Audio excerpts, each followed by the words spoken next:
Hi everybody, we're back here on the Senate floor, the Texas Senate floor in Austin, Texas, with a great guest today, Dr. John Baldwin, who is the president of our medical school. John is from our area, has a great story to tell. John, welcome to the show. Thank you, Senator. Tell us about your connections to El Paso, West Texas, southern New Mexico. I'm a great lover of El Paso and the whole region because while I grew up in North Texas, I grew up on a farm in North Texas. My mother inherited a small chili farm, piece of property in just north of El Paso near Canutillo. And so we spent a lot of time out there as a kid. I spent a lot of time as a kid with my family and got to know the area very well. And I see it very much as one of my two homes. So whenever I get a chance to be in El Paso or anywhere in the area, I take the opportunity, and it was a wonderful opportunity to help you and other leaders in El Paso with the medical school, because while I made 37 trips last year, every single one of them was like a vacation for me in many ways. So it is part of my home. Let's talk about your medical career. How did you start? When did you know you wanted to be a doctor? Mm-hmm. And the various stages you went through. I don't know if you knew, but my daughter just started medical school in Dallas. She's in her first year there. So we'd love to hear how you got into medicine and how you got to this position. I grew up, as I said, in a rural environment in North Texas. My family was very political. My uncle was a county judge, as only you can be in Texas without a lot of official qualifications. And he was a commissioner. He went into politics because he lost an arm in a farming accident. He said, "I can't do anything else, so I guess I'll be a politician."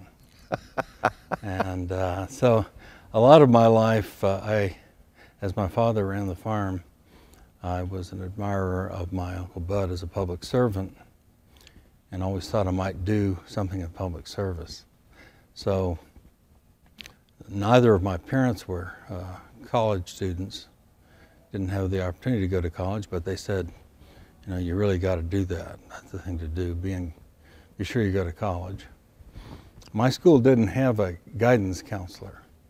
It was a very different world from nowadays. And we had in our principal's office a big metal cabinet with college catalogs. And I went through the college catalogs and chose all the places I'd heard of and that were far away, because I figured this is a good chance to see a different part of the country. So when I got my application, my acceptances back, my father came in the kitchen that afternoon and said, "What are you doing there?" And I said, "I'm looking at my college acceptances." And he said, "Well, where could you go?" And I read them off, and one of them was Harvard. I'd never been east of the Mississippi. And my dad said, "Well, you got to go to Harvard." And I said, "Well, I wasn't disrespectful enough to say, how in the world would you know?" But he said, "No, you got to go there. That's the best place to go." And it took me a year or so to realize that what my father knew about colleges was really two presidential initials, FDR, JFK, his two greatest heroes. And what he knew about college was that FDR and JFK went to that college.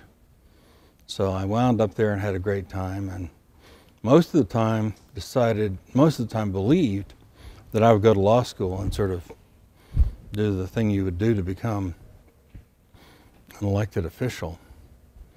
But as I emerged from college, the Vietnam War was just ending. It was really over, but still very much a feature in the landscape of the thinking of young people. And many young people believed that there would be something quite revolutionary, as you know, going on in our country, and that traditional study of law might be irrelevant, that the study of business as an academic discipline was probably improper. And so I had a bit of an out. I had a chance to to become a Rhodes Scholar. I won a competition that I didn't really understand, but I became a Rhodes Scholar and had a couple of years in England. By the time I came back, I really decided that medicine was the least ambiguous career I could choose. That the relief of suffering, the prolongation of life, was as unambiguous a pursuit as you could find. And so in a way it was a sort of a default decision. I'm not one of these people who wanted to be a doctor from the day I was 10 years old.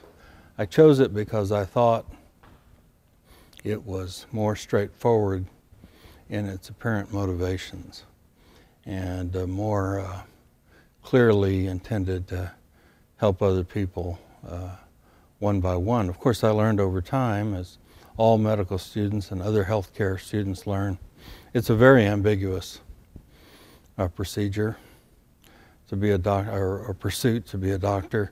There are a lot of political and ethical and other decisions that pertain, and we all contend with those.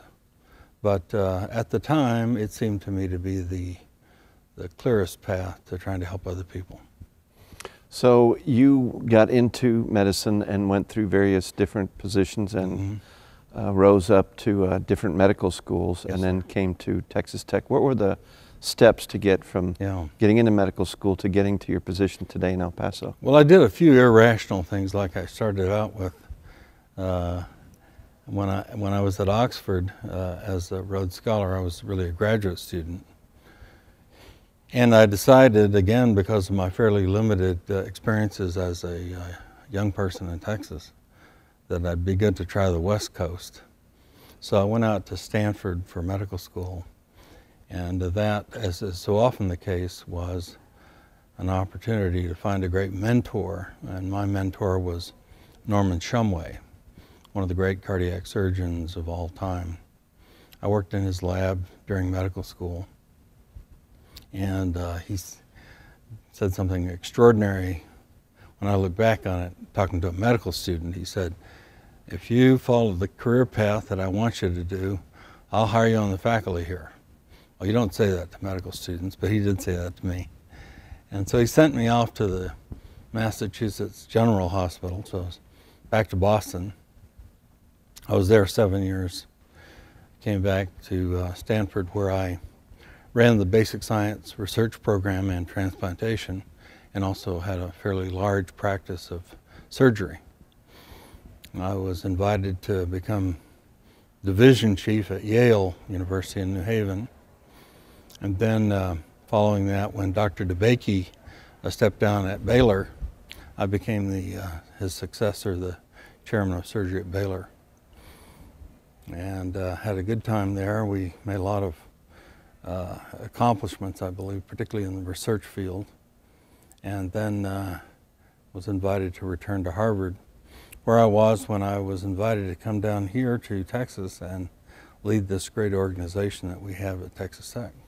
You know, I want to talk about the medical school because, as you know, it's been a labor of love for our office, for our whole community, for the leadership in our community for a decade, and having it now happen, having students actually walk across the stage in August is almost too incredible for us to believe, given where we started. But I want to take a little step back and talk about education. You served on a very important commission, the Commission on Global Competitiveness for Texas, and issued a report that had some profound findings. Can you tell us what you found and what your opinions are about what we have to do in Texas in education, public education, higher education? Well, I want to stress that I think the report is a good one. It represents a lot of work, represented and does represent a lesson in politics about compromise, and suffice it to say that the opinions that are broadly expressed in that report represent tremendous individual compromises. Many of us had very differing viewpoints. The commission was ably chaired by Woody Hunt from El Paso, and we looked at the situation in Texas higher education, which is really disturbing. If you take my generation, the chances that a kid would go to college and graduate were very dramatically greater than they were for my parents' generation. And with my children's generation, it is in fact less likely that a student will go to college and graduate than it was for my generation. So we're going backwards. It's alarming. It's very disturbing. We don't spend nearly enough money on education. And when people are perplexed by our poor performance in comparison with states like Massachusetts or California, no matter what parameter you use, the number of students graduating from high school, the number of students graduating from college, the amount of research dollars coming in, Texas is doing very, very poorly. We're approaching the bottom of the ranking in states. There are a lot of reasons for that, but clearly we're not investing enough in education. What's particularly disturbing to me, given my background and my love of El Paso and West Texas in general, is that the problem is greatly magnified in our Hispanic community. We wouldn't be doing well if you just looked blindly at the whole population. But if you include the Hispanic population, we're doing really very badly, because I think in a singular way, that population has been left behind. And we need to have much more thoughtful, imaginative, and committed approaches to addressing higher education in the Hispanic community. I think that the issue of competitiveness is too often lost in what people loosely call entrepreneurial behavior and trying to start new businesses and so on. Competitiveness comes through excellence. If we in Texas are graduating the very best students who've had great exposure both to mentors and to ongoing research, they will be globally competitive. And if you go out and throw your money at starting new businesses, supporting entrepreneurs, helping with emerging technologies in some kind of direct way, where you see such examples as, well, I don't quite know why this works, but I know it'll sell, so it's a great business, let's support it. That's the wrong approach. We have to commit ourselves to basic research, excellence in academics, and being sure that throughout, from pre-K right through college, we focus on giving our students the best possible opportunities for exposure to academic excellence. There was within the commission, which worked very hard for about 8 months, a body of opinion that suggested that this idea of Tier 1 status, which has never been clearly defined, but which in my mind connotes a commitment to research, a recognition of the importance of peer-reviewed funding coming from the National Institutes of Health, National Science Foundation, and so on. Achieving those goals cannot be accomplished simply by throwing money at rather sort of sexy projects and building new startup companies. You really have to look at, are we creating new knowledge? Are we discovering new facts that will build the body of knowledge? From that, those companies will come.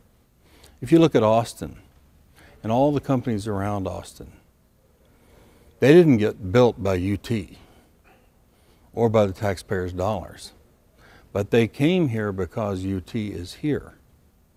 They gathered themselves around this university, as they have gathered themselves around Stanford and MIT and Route 128 in general in the Boston area, they gathered themselves around a group of talented, well-educated people. And that's the route to get there. You build strong universities that are research-based, and the companies will come. You know, I want to get back to this because I've been here now going on 12 years, and I don't know what else I can do to bring these issues about education, and particularly the Hispanic cohort, in front of this body. This is the place these decisions are made. Yes. For investment relative to human capital. And if you take a cohort, say 1,000 kids in the Bowie feeder pattern, so there's a feeder pattern in a high school, and ask the question, here's 1,000 kids that are born in year 1, year 21, how many make it across the stage at UTEP? How many actually get a degree in hand? And then might go on to get some other degree, but can we ask that question to start with and start looking at each stage of education to understand it? It is frightening. My best guess is maybe out of the 1,000, 70. The likelier number is in the 30s, based on where we are today in Texas. And we simply cannot compete as a society with the graduation rates that we have both in public education through high school, grade 12, and then in higher education. Yes. And it's a commitment not only to fund it, but to the appropriate curriculum and rigor that our competitors are now deploying. When you go to China, they have very clear goals there. And if you go and read what they're doing, if you read what they're doing at their universities, if you look at what they're doing in terms of especially engineers, math, and science, we now have competition where we didn't have it 50 years ago. And I'm so glad that those of you who served on that board made as strong a report as you did. And I just hope folks here listen and we do something about it. Well, we're hoping it gets read. Well, I authored there that. are cynics who suggest that it may not be widely read, but I hope it is. It represents a lot of work by some very committed people. Clearly, there were differences of opinion, and I might be considered one of the outliers because I have a strong commitment to basic science research without any sort of directed approach that is doomed to failure. If you decide to spend $100 billion to stamp out cancer, you will not. Nixon tried that a long time ago. Basic science, the understanding of the fundamental molecular mechanisms of both wellness and disease, are the way that we will get to an understanding of cancer and other common problems that is curative. If you understand at the molecular basis why things go wrong, then you have a chance actually to intervene in a way that changes that basic mechanism. Too much of medicine traditionally has been palliative, sort of keeping things down, under control, a little less severe than they were. The real problem is understanding molecular biology in a way that helps us see the causes. And if you understand how to intervene in those causes, then you have real curative medicine as opposed to palliative medicine. But back to your point, one thing we found in the commission was that there are drop-off points throughout the educational continuum that are disturbingly reproducible. A lot of kids disappear, for example, after the 8th grade. They just drop out of the system. A lot of kids drop out right before graduation. Some kids who do graduate from high school just sort of get lost in the mix and never have a reasonable opportunity to attain the benefits of higher education. So there are these points, these points of jeopardy that we need to address. I think there are many issues that can help. One of the most important ones is mentorship, finding people in our communities who are interested enough in these kids to develop specific, very intensive, and well thought out relationships to help kids through. It can't be a random process. It can't be something where you just assign to person X. Somebody has to be interested in helping that kid get to his goal. Well, let's get on to the medical school because we could talk about this for another 3 hours. We in El Paso have a project called Equipo Bowie around the feeder pattern of Bowie to understand just that. to take every single student file and understand how one grade leads to the next, or in ninth grade algebra's case, maybe it's not leading to the next, and then to design the intervention strategies that have the most efficacy or the best suited to solving these issues going forward. And I think we're going to learn a lot from that. Yes. And what we're learning from places like Finland, where they're at the top repeatedly of normed tests taken worldwide, particularly in math and science, is exactly what you're talking about.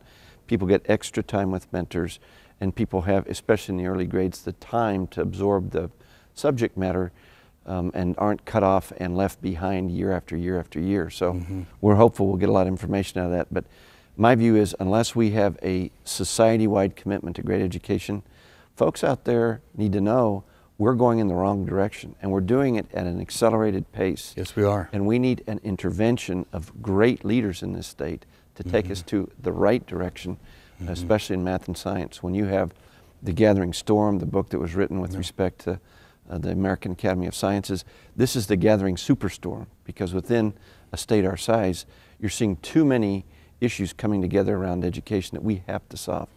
Let's go to a great story. Let's go to a positive story now, which is a medical school in El Paso, which I think is one of the premier, taking the right course about doing something in the right place at the right time. And you've got a very large population. You've got Fort Bliss coming. It's just perfect timing. And in August of this year, we're going to have the first class coming across the stage. Tell me what you see happening this session in the medical school. This session is a critical one because it will allow the legislature the opportunity to reaffirm its commitment to making this a great research-based, community-oriented medical school. It's what you've always talked about, many have talked about. This is a medical school that is not intended as a trade school. This is intended and will be a great medical school based on research and committed to the community in which it resides. And it's always been that. And people are fond of remembering that. The contributions from the community financially ranged from $10 to $56 million. And no commitment was more important than another. What was really important was how pervasive the commitment of the city of El Paso and the whole community was. And you know, the lady who gave the famous $10 gift, when she gave the gift, said, "I want my son to go to this medical school."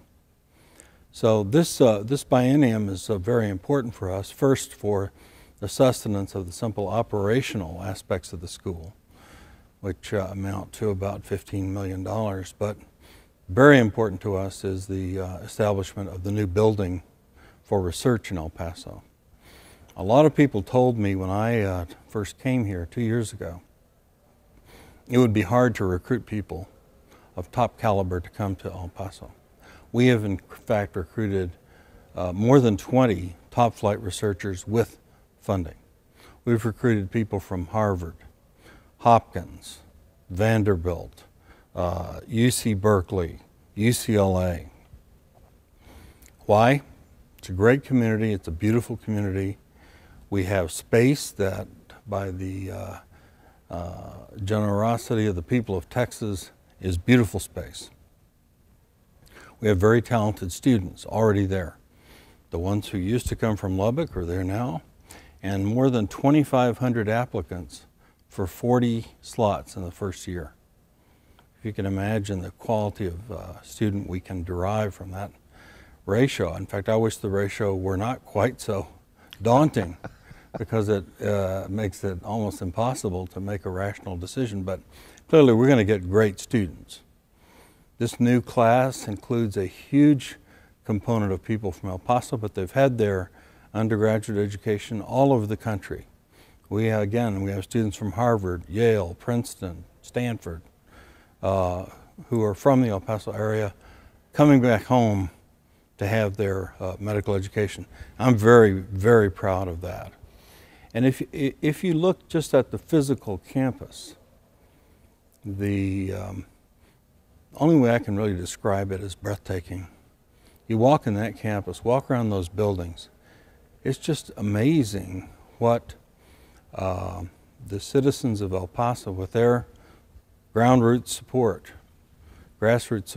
and their political leadership and the whole community commitment have done. This was not something that Texas Tech did, but I can tell you, in the privacy of this interview, that I would not be at all surprised in my lifetime to see that medical school as our primary institution in the system. Because of the population base, the demographics, the level of enthusiasm. When I'm out there and we go to restaurants for an evening meal, people come up and congratulate us and thank us for the medical school. Well, I can tell you that never happens to me. We have 8 campuses. That's never happened to me at any other of the campuses. But people come up and say, you know, really, thanks, wow. And I think we do have justly the reputation for having changed the whole perception of the city in this respect.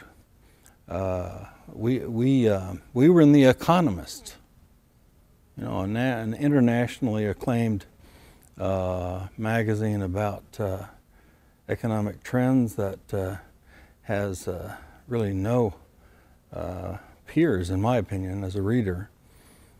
And the story on El Paso, they had a section on the good things that happened in El Paso, with all the border issues in recent times over the wars that President Calderon has chosen wisely, I think, to wage. But in the good part, right there, bold-faced, was the new medical school. I was very proud of that. You know, when you think about the medical school, I think there's several things that are just outstanding that we probably didn't contemplate what happened. The first is that you have $100 million in the bank, endowment money in the bank, starting up a medical school without one student coming across the stage. I don't think any of us in our wildest dreams thought we'd get there that quick, and it was the generosity of the state of Texas when we got the first $25 million. It was Paul Foster who came through with an outstanding endowment fund for the medical school, and then the citizens of El Paso just over and over again putting dollar after dollar against the medical school. The second, I think, is the ease of recruiting top-ranked talent. You and I have talked to many of those guys at the front end and said, what about this opportunity? They say, well, I'm the number 2 guy or 3 guy at Harvard. It'll take me another 10 years here. I'm in cramped space. I don't get to practice in the kinds of things I need to. You've got state-of-the-art labs. You've got huge new space, brand new buildings, and the research opportunities, say, in diabetes, there's no other place in the world like this place. That's right. And so to be able to recruit these guys from Harvard and Stanford and Johns Hopkins, to me, really was kind of a surprise to me. I didn't know it'd be that easy, really, when you laid out the opportunity. I agree. And you're right about the reasons that we're able to recruit them, but also I would add that the kinds of people we do recruit from those very good places are exactly the kinds of people we want, because they're not hung up on the fact that they're at Hopkins. They're hung up on doing great science, and they say, wow, what a place. I've got all this lab space. I've got supportive community. I have great students coming through. I can accomplish things here that I could never, as you say, not do in a decade back home with 300 square feet at Baltimore. It's true. You know, it really, it is true. The people who have the right motivations, it's just a godsend, and I think that's why we've continued to recruit great people. Well, we're here with Dr. John Baldwin on the Texas Senate floor. I think we could talk about this stuff for the next 2 hours. Higher education, public education in the state of Texas, and our great medical school. And he has really been a godsend in coming at the exact right time to recruit the kinds of folks that will bring the kinds of research that will put us on the map. So, Dr. Baldwin, thank you so much for your contribution to Texas, and particularly serving on that commission. Thank you. Good piece of work. Thank you. You bet. Thank you very much. Thank you.